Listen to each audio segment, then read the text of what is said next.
Assalamualaikum warahmatullahi Ya, wabarakatuh. Assalamualaikum warahmatullahi wabarakatuh. Ya, balik lagi nih guys di channel kita Zona Promotor guys. Ya, buat kalian yang belum like atau belum subscribe gitu, di subscribe dulu aja guys, karena subscribe itu kan gratis guys. Biar kita juga bisa makin banyak lagi ilmu-ilmu yang kita sharing atau yang lainnya ya guys. Nah, di video kali ini gue bakal sharing bareng sales dari Oppo nih guys, sales Oppo dari Tangus Mall ya. Dari Pak Hendra Syariba ya Pak ya, selaku sales Oppo dari Tangus Mall. Ya, di kesempatan ini gue bakal sharing tentang teamwork nih guys, tentang teamwork. Menurut versinya Pak Hendra nih apa sih? Teman promotor semuanya yang menonton channel Zona Promotor Zona ya. Promotor Pak, Ini siap. sebelum saya menyampaikan sharing juga apresiasi buat channel Zona Promotor ini cukup bagus ya. Artinya teman-teman promotor dari brand manapun, dari negara manapun bisa sama-sama mengambil sebuah ilmu yang bisa kita terapkan atau kita sharing sesama promotor lain lah. Oke, langsung saja menurut saya ya. Teamwork itu sendiri itu ada dua kategori. Dua kategori. Ya betul. Jadi ada dua kategori. Yang pertama itu ada eksternal, yang kedua ada internal. Yang internalnya Pak. Nah, jadi ada dua hal yang memang dalam membentuk suatu teamwork itu dua kategori atau dua konsep itu yang saya pergunakan selama ini untuk bisa menjaga kestabilan tim di area saya. Gitu. Jadi ada dua hal penting nih Pak ya menurut versi Bapaknya nih. Nah, tadi ada eksternal sama internal Pak. Ya. Kalau yang eksternalnya itu seperti apa sih Pak? Kalau eksternalnya? Saya coba sharing ke teman-teman ya.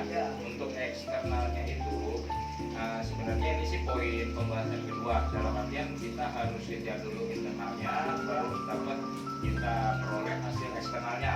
Nah, eksternal ini menurut saya sendiri adalah hasil yang kita capai, hasil yang kita peroleh setelah berjuang dalam mendapatkan sebuah target, mendapatkan sebuah achievement, maka perlu adanya teamwork yang dalam kategorinya secara eksternal. Nah, contohnya apa nih Pak? Misalnya eksternal itu adalah hal simpel nih. Jadi saya selaku leader adalah memberikan apresiasi kepada teman-teman saya atau kepada promotor saya itu ya hal simpelnya seperti kayak makan-makan bersama, ya kan? Ya makan-makan, kita bikin acara ya. Jadi istilahnya buat mengikati satu kali silaturahmi biar lebih kompak lagi gitu guys.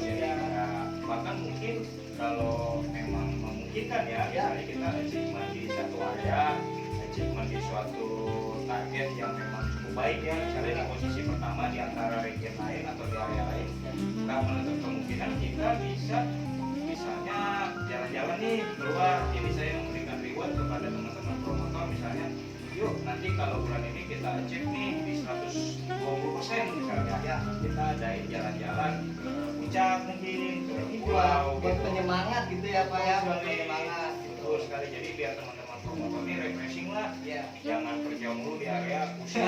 Iya bener Pak, pusing karena kita udah dapet target gitu kan, teman-teman udah dapet target nih dari tekanan dari atas, udah gitu pas kita dapat hasilnya itu kita kayak nggak ngerasain dapat hasil gitu guys. Jadi kita cuma kerja ya kan. Nah ini dari hal yang ini memang sangat penting sih guys buat kita refresh atau refreshing gitu setelah dapat tekanan. Nah ini metode ini bagus juga sih guys gitu. Ya betul sekali, jadi ya eksternal ini sangat penting ya, dan saya juga berpesan kepada teman-teman leader yang lain dalam artian teman-teman promotor ini juga harus kita apresiasi untuk mendapatkan hasil yang baik. Jadi kenapa enggak ya gitu, misalnya kita dapat insentif nih, kita dapat reward nih, yuk kita ajak teman-teman promotor makan-makan, bakar-bakar, atau memang kalau dana yang memungkinkan kita jalan-jalan lah ya kan. Jadi kita minta izin ke atasan untuk bisa libur satu hari, bahasanya libur bersama. Betul.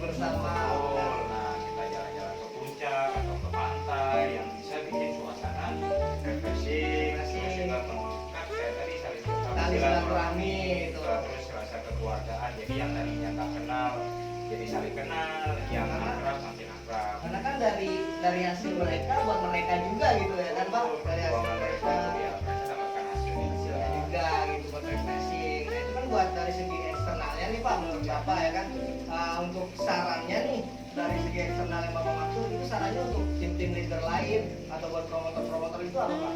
Ya, itu dia. Jadi artinya komunikasi antar sesama tim itu menurut saya penting.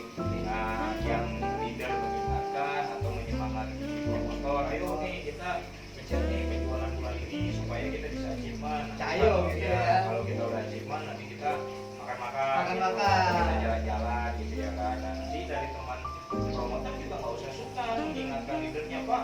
Kita kayaknya pusing nih Pak, Pusing, iya, suntuk nih Pak, benar, kita benar. mulu nih, apa nih Pak, kita bikin apa kayak jadi komunikasi seperti itu saya anggap penting. Penting, Karena ya. kalau leader nggak mengingatkan, promotor Promotor juga nggak mengingatkan, Diam-diam baik istilahnya, ya. nggak akan tercipta nuansa eksternal ini nggak akan tercipta kalau nggak ada komunikasi. Gitu. Oh iya, siap. Nah, selain dari segi eksternal kan tadi Bapak bilang juga ada internalnya dong, pasti kan ada eksternal ada internal. Nah, untuk segi internalnya itu yang bagus itu seperti apa sih Pak? Bukan yang bagus ya, kita jadi sharing aja nih guys, Bang Pak Hendra. Dari internal bukan maksud menggurui, tapi kita hanya tukar pikiran aja nih, hanya saling tukar pendapat gitu kan, sharing-sharing. Segi internalnya itu seperti apa Pak?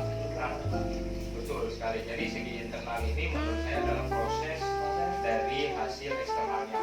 Nah, yang saya maksud internal ini adalah perjuangan kita nih. Perjuangan kita. Nah, jadi artinya gini, untuk mencapai suatu proses eksternal atau kita mendapatkan bahasanya reward senang-senang lah. Nah, kan ada perjuangan nih. Pasti dong, ada Betul. perjuangannya. Nah, perjuangan ini yang masuk dalam kategori internal. Benar. Jadi misalnya saya dapat target 1 miliar gitu di area saya value-nya gitu ya kan. Nah, saya sebagai leader nih bikin nih konsep ke teman-teman promotor nih, kita bikin strategi yuk. Jadi kalau misalnya 1 miliar ini tembus, syukur-syukur 120% lah. Jadi kan kita ada apresiasi yang lebih meningkat gitu. Meningkat lah, Bukan hanya ya. sekitar 100%, 100% itu wajib. Wajib. Nah, tapi kalau 120% berarti kita bisa melampaui batas target ya atau kan. melampaui target kita Ya, sendiri benar. gitu.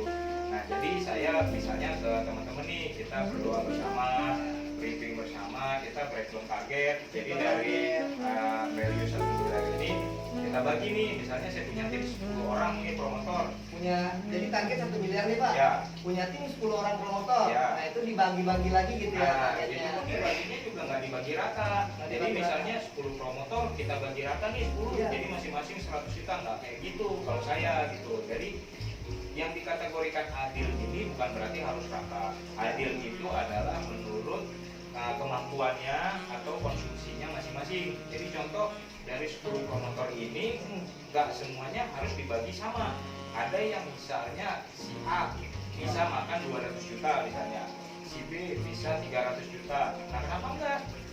Nah, jadi si C, si E kan misalnya ada grade-grade toko kan yang nggak semuanya bagus. Benar. Jadi kan Nah, toko sendiri pun masing-masing itu kan punya grade-grade-nya masing-masing, Betul. punya tingkatannya masing-masing. Betul. Jadi perilaku adil ini menurut Pak Hendra sendiri nggak harus rata semua, 1 miliar bagi 10 orang rata semua, nggak harus kayak gitu. Jadi Betul. ada tingkatannya masing-masing ya Pak. ya? Betul. Jadi kalau memang ada promotor yang memang istilahnya nggak sanggup nih untuk di 1 juta ya kenapa enggak? Misalnya dia hanya memakan target 50 juta. Ya kan? Nah, nanti teman-teman yang lain ada yang bisa membantu 200 juta atau 300 juta. Tapi secara di atas kertas Ya. semua itu harus berlaku sama. Sama, Secara di atas di atas kertas ya. kertas ya. Nah, kenapa ya? Karena bahasanya kalau kita nggak bikin seperti itu ada promotor yang ya udah yang semangat mah semangat, Iya. yang bagus mah bagus, yang biasa mah ya udahlah boleh Udahlah, dilakuin Bapak kayak gini ya kan. boleh kayak gini nggak boleh. Nggak boleh, benar. Jadi kita harus punya target. Punya target. Artinya target dulu ini segini. Iya. Cuman dalam melampaui batasnya itu ada istilahnya tingkat aman atau target minimum. Misalnya dari yang saya harapkan bisa dapat 100 juta semuanya alhamdulillah kan. Tapi misalnya dia cuma capai di 80 juta atau 70 juta ya nggak ada masalah. Yang penting kita lihat apa perjuangannya. Nah, yang terus juga yang terpenting dalam hal ini adalah kita sering mengadakan briefing dalam tim. Jadi Benar. internal itu juga dalam kategori briefing. Setuju ya, Pak. Artinya gini, kita evaluasi per minggu nih, kita kumpulin teman-teman semuanya nih, apa kendala masing-masing. Jadi misalnya teman yang satu udah berhasil nih, lu bisa berhasil kenapa? Jadi kita bisa sharing ke teman-teman Jadi, yang belum. Bisa saling tukar pendapat gitu kan, Betul. bisa saling memotivasi, Betul. bisa saling menyemangati gitu. Nah, nanti teman-teman promotor yang masih sedikit bisa bertanya nanya lah, lu Iya. kok bisa nih, atau dia bisa sharing kendala, aduh user saya sepi pak, di toko nggak ada yang masuk, atau semuanya pengen rata-rata nyari di harga yang low end. Nah itu kan kita bisa kasih improvisasi ke mereka, ini Masukan harus gitu dia ya. masukan nih, harus dari segi online-nya, dari segi medsosnya. Nah teman-teman yang berhasil apa sih kiat-kiatnya, Iya. itu yang harus kita sharing. Jadi yang bagus merasa dihargai, yang belum bagus juga merasa diperhatikan. Jadi nggak yang los aja gitu, istilahnya sebagai leader ya los, lu mau jual bagus ya bagus, Iya. ya kita di luar Iya. dalam komunikasi maka tidak akan ada kekuatan di dalam Ya, dalam tim tersebut. tersebut. Nah, jadi buat teman-teman di luar sana, mau promotor manapun, mau di area manapun, jaga kekompakan. Terus yang paling penting adalah komunikasi. Jadi yang salah, misalnya ada yang salah ya ditegur, diingatkan. Terus kalau ada yang benar juga gak usah sungkan memberikan selamat, ya kan? Jadi jangan yang bagus kita iri, yang jelek kita bully gitu. Nah, itu Pak. Kata-kata tuh yang saya temuin di lapangan tuh kadang kalau ada promotor tuh yang bagus dikit, lu mah disupport sama toko lu Wah, gini. itu jangan seperti itu. Hal negatif guys, itu jangan dilakuin kayak gitu ya. Support, Kita tetap support gitu guys. Jadi yang bagus itu dalam diri kita tuh harus jadi motivasi gitu. Ya. Gue pasti bisa gitu kayak lu bulan besok gue yang bakal di atas lu. Itu Betul. harus motivasi kita Jadi sendiri kan. boleh kita iri tapi ini dalam prestasi. Dalam prestasi. Nah, gitu. contoh misalnya promotor A bisa dapat prestasi baik, Ah. promotor B ini harus iri, wah dia bisa nih, gue juga harus bisa, gue harus bisa buktikan kalau gue bisa lebih baik dari dia, achievement gue itu lebih baik, jangan Yang bisa, dijulitin. Iya, rata-rata sekarang pada julid guys, promotor ya rata-rata julid gitu. Padahal kan kalau kita pikir positifnya, kalau misalkan dia aja bisa, kenapa gua nggak bisa gitu, ya kan? Padahal kita sama-sama di brand yang sama, gitu, sama-sama di area yang sama, dia bisa di atas gua, kenapa gua nggak bisa kayak dia gitu. Jadi ya itulah paling intinya adalah dalam sebuah tim itu Ya. komunikasi. Jadi tim saya bertahan sampai hari ini karena saya menjalani komunikasi yang baik. Komunikasi dua arah, dari atas ke bawah, dari bawah ke atas. Jadi tidak ada hanya dari atas ke bawah atau dari bawah terus yang kompleks ke atas. Jadi kita dua arah supaya menciptakan keseimbangan, menciptakan keharmonisan, dan tim ini tetap bertahan dalam waktu yang lebih panjang lagi. Panjang lagi, Lebih jadi lama lagi. menjadi tim yang lebih berjangka panjang lah ya Pak ya. Iya. Oke guys, itu tadi penjelasan dari Pak Hendra sendiri guys tentang Timo-nya, ya kan? Tentang Timo itu menurut versi Pak Hendra ada eksternal, ada internal juga guys. Ada pesan-pesan juga yang banyak kita dapetin tadi dari Pak Hendra.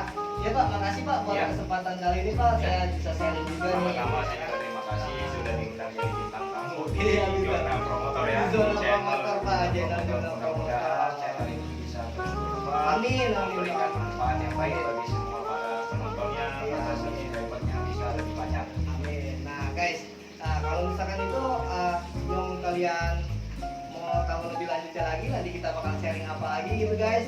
Nah jangan lupa di subscribe dan juga komen ataupun like juga ya guys, biar kita bisa makin banyak lagi gitu memberikan motivasi ataupun sharing-sharing mengenai yang di lapangan gitu guys. Oke, cukup kali ini cukup ini aja guys video kita kali ini. Assalamualaikum warahmatullahi wabarakatuh guys. Assalamualaikum warahmatullahi wabarakatuh.